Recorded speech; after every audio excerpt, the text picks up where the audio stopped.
Assalamualaikum. Salam sehat, salam bahagia, salam klasik Ibun A4. Jumpa lagi dengan aku Ibu Asri, ibu rumah tangga yang ingin menyampaikan ilmu klasiknya sehingga banyak teman-teman dan ibu-ibu yang bisa ambil manfaat. Senantiasa sehat, ibadah lancar, sampai Allah Subhanahu wa Ta'ala memanggil kita ke syurga. Amin. Apakah teman-teman semua? Semoga Allah senantiasa memberikan kita semua kesehatan, keberkahan umur, rizki yang lancar dan berkah, serta apa yang kita cita-citakan dapat terwujud sesuai doa dan harapan, dan pastinya yang terbaik menurut Allah Subhanahu wa Ta'ala. Tadi di pembukaan itu anak ibun si baby Aina kalau lagi bercandaan gitu ketawanya itu renyah gitu, jadi ibun suka iseng tak rekam gitu, jadi kalau dia ngambek, dia pas ngedengar suara dirinya ketawa itu dia ngambeknya agak hilang tiba-tiba gitu teman-teman. Mungkin bisa dicoba dengan teman-teman juga ya, siapa tahu anaknya ada yang ngambek agak susah berhentinya, kita dengerin aja rekaman dia ketawa jadi dia berhenti tuh. Oke. Di kesempatan kali ini Ibun akan melanjutkan tentang kaidah menjaga kesehatan badan. Yang video sebelumnya sudah pernah ada, boleh dicek lagi, mungkin ada teman-teman yang belum sempat mendengar, bisa didengarkan. Oh iya, ini videonya Ibun ambil saat Ibun membuka pepaya ya, sekalian mengumpulkan biji-biji pepaya ini untuk dijemur. Nah, ini manfaatnya ternyata banyak. Biji pepaya salah satunya sebagai obat cacing alami buat anak-anak ya, buat dewasa juga boleh, tapi nggak usah tiap hari. Selain itu banyak sekali manfaatnya nanti setelah jadi, kalau udah jadi serbuk nanti Ibun buat video lengkapnya ya. Lanjut, ada 10 perkara yang apabila dibiarkan tertahan di dalam tubuh, maka akan membahayakan tubuh. Yang pertama, darah yang bergejolak. Darah ini berhubungan erat dengan mental jiwa dan berpikir, serta mempunyai pengaruh perlindungan kepada badan. Darah memberi pemeliharaan dan energi vital, memberi semangat daya pikir. Sebaliknya, kelainan mental mengakibatkan kelainan pula pada darah.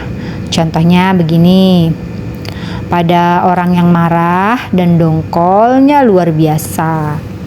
Hal ini mengakibatkan muntah darah, dapat mengakibatkan maksudnya muntah darah, dan marah membuat muka kita merah, serta takut membuat pucat atau lesu. Nah, ini hubungannya. Lanjut yang kedua, 10 perkara tadi yang dibiarkan tertahan di dalam tubuh maka akan membahayakan tubuh, yaitu mani atau sperma apabila dia meronta atau yang keluar beruntun. Nah, bab ini juga ada khusus dibahas. Maksudnya di sini kita tidak boleh berlebihan juga dalam pengeluaran mani ini, apalagi keluarnya beruntun maksudnya ya.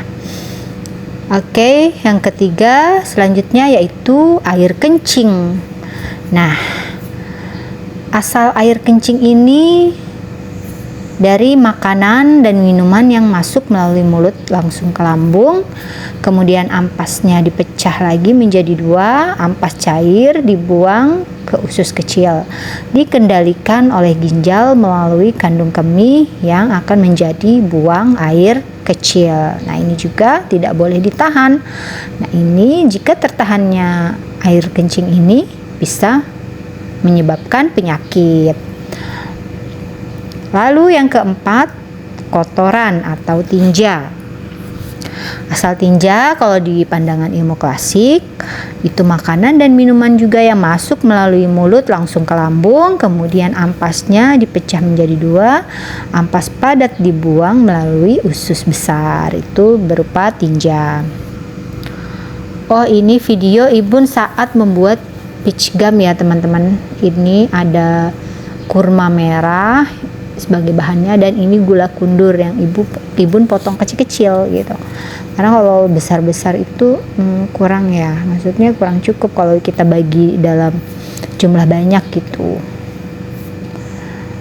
Lanjut lagi, 10 perkara tadi, yang kelimanya adalah buang angin. Buang angin ini ketika angin masuk ke dalam tubuh maka akan dapat menyebabkan penyakit. Nah, membuangnya merupakan penjagaan terhadap kesehatan. Berarti angin pun tidak boleh ditahan.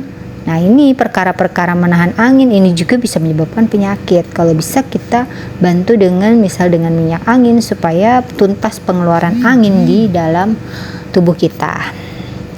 Kemudian selanjutnya yaitu yang keenam, alqai atau muntah. Alqai atau muntah adalah salah satu dari 5 pembersihan kerongkongan atau pengosongan yang pokok, yaitu diare, muntah, mengeluarkan dahak, mengeluarkan uap dan keringat. Sunnah Nabi Shallallahu Alaihi Wasallam telah mencakup kelimanya. Ternyata muntah juga ada bermacam-macam teman-teman. Oh iya, sebelum Ibu jelaskan muntah ini, Ibu mau sapa-sapa teman-teman dulu. Assalamualaikum teman-teman onlineku. Semoga teman-teman selalu dalam keadaan sehat.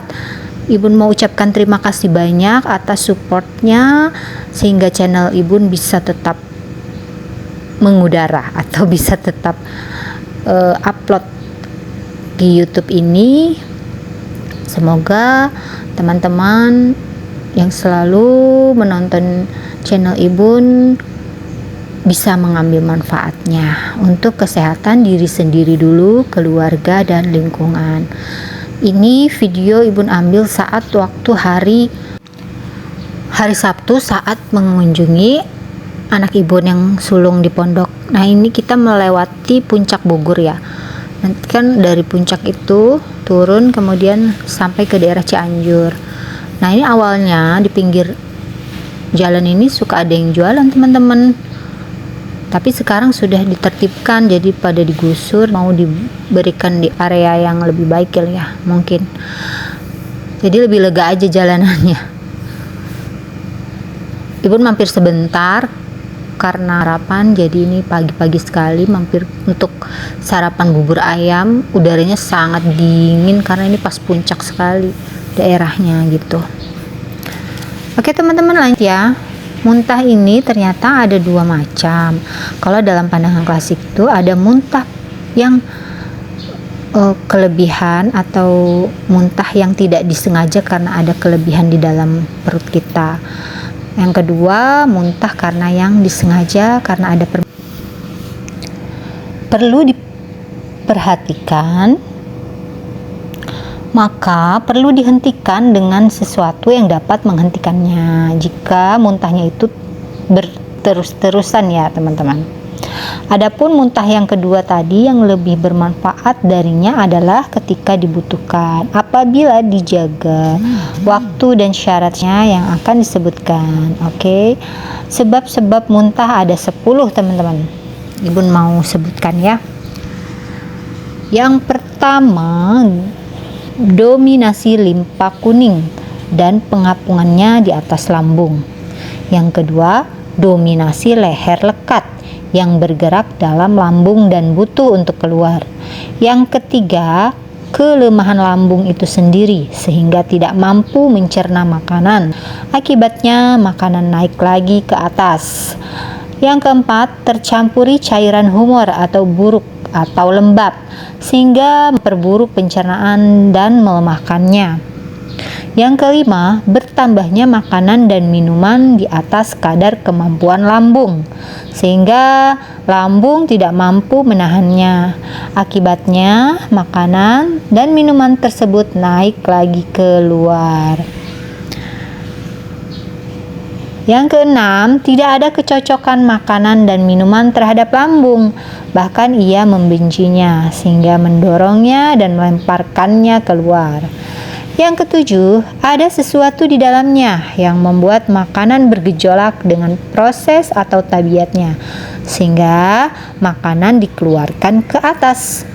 Yang kedelapan yaitu mual. Yang kesembilan, penyakit yang menimpa jiwa seperti sedih dan gundah gulana yang teramat sangat. Kesibukan tabiat dan kekuatan tubuh dengan kesedihan ini sehingga mengabaikan pengaturan tubuh, perbaikan pematangan dan pencernaan makanan. Akibatnya, makanan dikeluarkan ke atas oleh lambung.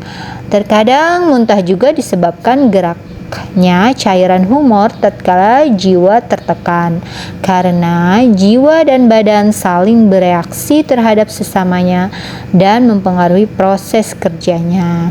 Yang terakhir yaitu tabiat karena melihat orang yang muntah. Nah, ini sering banget terjadi ya teman-teman ya.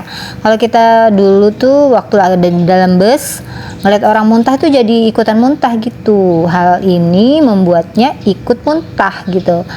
Jadi perpindahan tabiat ini karena melihat orang muntah, sebab tabiat mempunyai sifat pemindah. Lanjut yang ketujuh yaitu bersin. Adapun bersin merupakan upaya mengeluarkan penyakit. Namun terlalu banyak bersin maka seseorang tersebut berpenyakit. Yang kedelapan tidur. Yang kesembilan lapar. Yang kesepuluh haus. Oke teman-teman, itu tadi ya 10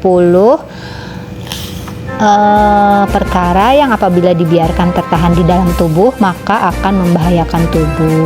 Semoga ada manfaat yang bisa diambil dari video kali ini ya teman-teman.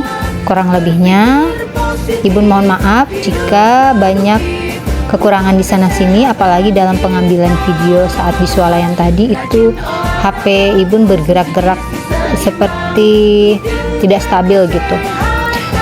Oke teman-teman, mohon maaf sebelumnya. Ibu akhiri wassalamualaikum warahmatullahi wabarakatuh. See you next video insyaallah.